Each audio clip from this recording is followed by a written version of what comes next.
بسم الله الرحمن الرحيم. طريقة تشغيل الفرن ال 55 لتر. بسم الله ما شاء الله.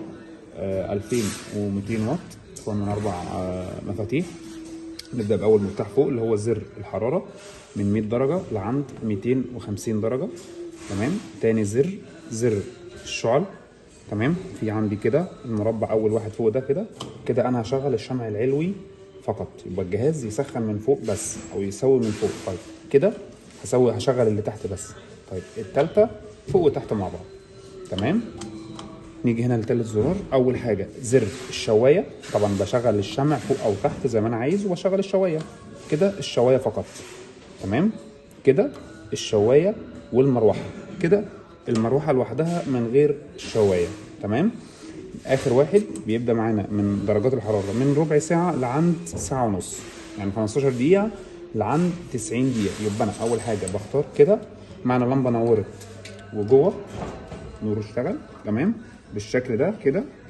تمام. كده هو شغال. في بدايه التشغيل ممكن اشم روائح كريهه والاحظ خروج دخان بسيط جدا من الشمع.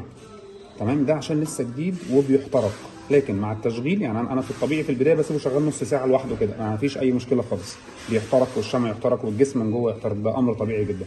لكن بعد كده الدخان الروائح كل ده بيروح، مش بلاقيه ظاهر عندي تاني. تمام. يبقى انا بظبط الوقت معايا والحراره بتاعتي على حسب كل اكله احنا هندخل ايه في الجهاز. تمام.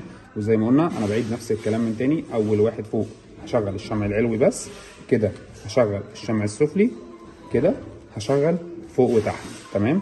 كده عند الشوايه من غير المروحه. تمام. كده المروحه فقط، كده الاتنين مع بعض، المروحه والشوايه. تمام. وهنا زر التايمر بس.